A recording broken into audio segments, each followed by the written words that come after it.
care. You know, you can drop dead tomorrow, the world wouldn't care. The sun's still gonna rise, people still gonna go to work. So you're gonna sit there and worry about speaking? When people come to me and say, I'm not happy, I say, why should you be happy? And we're all adults here. This infantile mindset that we're all supposed to be like we were when we were 3 years old, and oh, something shiny, laugh all the time, run around in circles. We're grown-ups, and we have responsibilities, and we have problems, and we have pressure, and you don't necessarily have to be happy to perform, especially if you're a man. Like women have this, I guess to a degree they're born lucky, women have this mindset where people expect women to be happy, women need to be happy. But as a man, you have a burden of performance. As a man, you should be waking up going, how do I get happy? As a man, you wake up and say, okay, how do I perform? You know? And happiness will come at the end of the performance anyway. But if your number one goal as a man, if your number one mission in life is just to be happy, that's going to be an extremely vacuous existence. You're not going to be a man of substance. The men of substance out there are not necessarily happy people. Mike Tyson wasn't happy when he was smashing people's faces in. That's not how you get there. You don't get there being happy. It's just a complete, the whole mindset, the whole idea that, oh, we all need to be happy all the time is the reason you have men on the streets taking drugs, looking for a quick fix, because they don't want to do any real work, getting genuine fulfillment. So they end up shooting drugs, running around being fools. And that's what happened. Motivation isn't real. Everyone says this. Motivation is not real. Discipline's real. I do not feel like training, but I still train. Because I'm a disciplined individual. You don't get to go through life only doing the things you feel like doing. Do you know who gets to do that? Women. Beautiful women. Beautiful women get to do what they feel like doing. As a man, you have to do the things you're supposed to do. Because what we said earlier is absolutely true. It's player versus player. And I wake up and I decide, even though I don't feel like working, I'm going to work my ass off. And you wake up way down there and you can't be bothered to work. What chance do you have against men like us?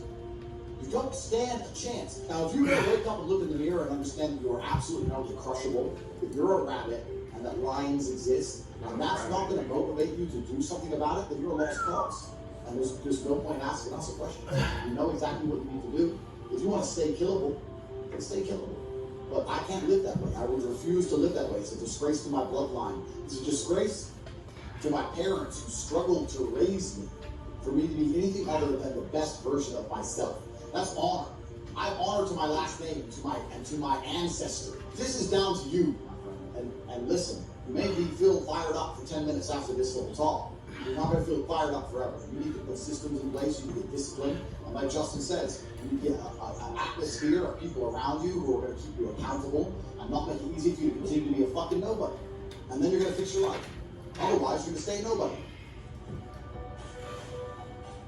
Hey, Andrew, so how do I get like a six-pack quick? What's the fastest way to get a six-pack? Why does it have to be quick? Why does it have to be easy? Why do you think life is all quick and easy? Why can't it be hard and difficult? Why can't you suffer? Because suffering is what gives it value. If everyone had a six-pack and it was quick and easy, then it wouldn't be valuable, would it? If everyone walked around with a six-pack and they called it easy, no one would give it. The whole point is that it's difficult to live. Value is linked to difficulty. If you want something that is valuable, you need something which is difficult to obtain. You shouldn't be thinking about quick and easy. You should think about hard, suffering, pain, going through it. That's what you should be thinking about. This is going to be hard, but I'm going to do it anyway. Because when it's done, then everyone's going to know that I went through something difficult. Nobody, absolutely nobody, gives a fuck as much as you're going to have to do. Nobody cares about you as much as they need to care to fix your life. But nobody is going to come to your bed, drag you out of bed, drag you to a job, force you to work. You are never going to have any of the things you want. Do not give them yourself. The only person who's going to make you happy and live a life that you want to live is me. Nobody's going to do it for me. People say, "Hey, what motivates you?" And I find that extremely, I think that's a stupid question. I was a 4-time kickboxing world champion. For 12 years, I trained 5 hours a day, 6 days a week. And I was motivated to train probably about 25% of the time. The rest of the time, I went because I am disciplined. If I wake up and I'm unhappy, I will do the exact same things as if I am. I will go to the gym the same. I will work the same. How I feel has no impact on how I live my life. We're grown-ups, we have responsibilities, and we have problems and we have pressure. And you don't necessarily have to be happy to perform. You know, and happiness will come at the end of the performance anyway. But if your number one goal as a man, if your number one mission in life is just to be happy, that's going to be an extremely vacuous existence. You're not going to be a man of substance. Your ability to deal with stress, the amount of stress you can deal with as an individual, is directly correlated to success. If you can deal with stress all day, you're going to be successful. If you collapse under stress, you're not going to be successful. There's no way to the top without stress involved. But there is a massive correlation between success in life and stress. The more stress you can tolerate, the better your life's going to be. One of the only things in this world you can control is your state of mind. You can't control the weather, you can't control other people, you can't even control your health. One of the very few things in the world you have genuine control over is your state of mind. If you can't control that, then you're just a feather in the wind. And life's going to blow you around. I can't imagine truly wanting to quit something and not being able to quit. I can't imagine it. When I talk to people who say, I want to quit smoking, I say, when? You all look soon. That means you don't want to quit.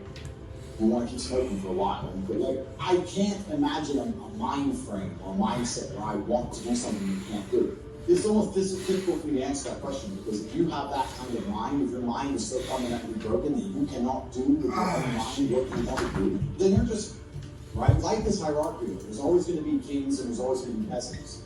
If you have a mind that you can't control, then you're never going to be a king. You're going to be a peasant. That's your life. You have a peasant's life ahead of you, and that's your destiny. Enjoy it. Right? There's always been peasants. That's life. But I believe that the most important thing you can do as a man is to gain control of your mind. Once you have control of your mind, life is so ridiculously easy. People say to me, Tate, you're in good shape. All you do is drink vodka and travel the world. You never even home. You never even have a gym. How do you do it? It's ridiculously easy if you control your mind. If I decide to do 1,000 push-ups, I'll do them. Maybe I have to do one at a time. Maybe I'll get tired. Maybe I'll get a break. I'm going to do 1,000 because I'm going to do 1,000. Everyone knows what you're supposed to do. But you either control your mind or you don't. And all of these things stem from the same problem. It's something you can do. It's something that is learned. It's something that is taught. Depression is the ultimate motivation. You're unhappy with your life. You're depressed. I don't expect you to pop the pills and sit and lay in bed. I expect you to give me a huge list of everything you're achieving per day. Depression is a fantastic motivation. You know, but people are told the opposite. No, a lot of people's problems are all in their mind. And I'm not saying that mental conditions aren't real, because absolutely some are. But I try and explain to people, look, the only thing on the planet you have genuine control over is your state of mind. You can't control the weather, you can't control anything. The only thing you can affect in genuine real time is how you feel in your head. How you view the world absolutely inevitably shapes how you react to the world, how you act in the world, how people view you. It's all down to how you view things. You have to believe in man, and you have to believe you can achieve it. I'm not saying you can achieve it easily. I'm not saying it's not going to take a whole bunch of work. I'm not saying it's going to happen quickly. You have to believe you can achieve it. When I tell people that you are the sum of the 5 people you spend the most time with, everyone agrees. They go, yeah, that's probably true. And then they continue to hang around with people who they don't want to be. Why? There has to be a point where you sit and go, okay, you're my friends, etc., etc. I love you guys. Yeah, we can talk, whatever. But I'm on a different life path. You have to leave some people behind. If you were to come hang out with me and my crew, you would be self-conscious. And that self-consciousness would motivate you, or they would certainly instill the discipline required for you to change. You don't feel self-conscious amongst your peers. That's why you don't change. When I was broke, I couldn't sleep. And I say that, people laugh. I'm not joking. When I wanted money, like fucking I needed air. People say to me, I want to be rich. And I say, okay, well, I want to be able to ice skate. But I don't want to be able to ice skate and not go learn how to ice skate. I can't involve. I mean, surely if I could clip my fingers and be a figure skater, I'd clip my fingers. Who wouldn't? Well, I don't want to actually go to train. Because I don't want it enough. And this is the exact point with money. Everyone wants money put in their lap. If you truly wanted money, you wouldn't be able to sleep until you can have it. And this is the point. Because when I had nothing, I couldn't be distracted. You couldn't distract me from what I wanted. Life when you're young is a completely different experience than life when you're older. When you're older, your life quality seriously decreases, massively. So you have about 10 to 15, maybe 20 years to find a way to get rich and enjoy being rich. You got to put it all together for us to enjoy. You have to start saying, I want to take money. Because that's how you have to think. You don't make it, you take it. You have to start talking that way. You don't take money. Is that money isn't real. Money is like water. Money never stays still. If you can find and identify a place where money is moving, if you can find a place where money is moving and stand in the way, then the money is there. The problem is with people out there, everyone has a dream. But not many people have a plan.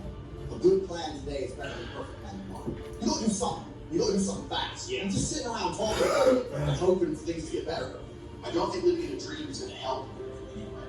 I think we need to be sitting here panicking at the fact that we don't have anything. We need to be concerned and worried and sad. We need to do something about it. Not sad. Because that's how I started my first business meeting. In other words, I sat in my room, pissed off, and I came up with the idea. Most people see people with things they want, and they don't do the second. They don't try to work out how they bought that thing. Oh, my man has a Ferrari. Okay. I wish I had a Ferrari. Okay.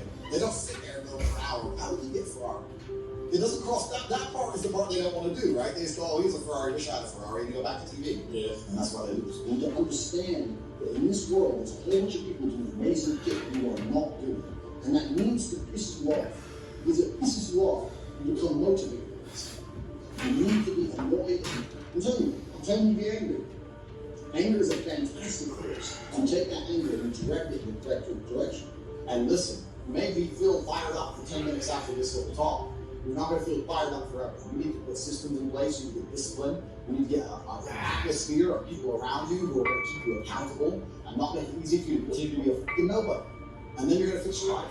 Otherwise, you're going to stay nobody.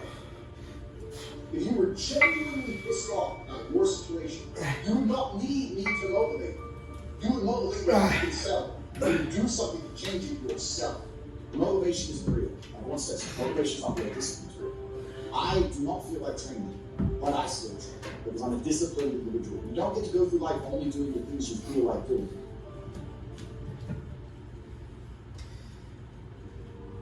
I have a Lamborghini, right? I drive a Lamborghini. People stare at me like I'm from outer space. How do you get that car? But a Lambo's not that impressive. On a normal job, yeah, $300 grand is near impossible to spend on a car. On a normal job. But there are trillions of dollars out there. There are trillions of dollars out there. Trillions. Do you have any idea how much that is?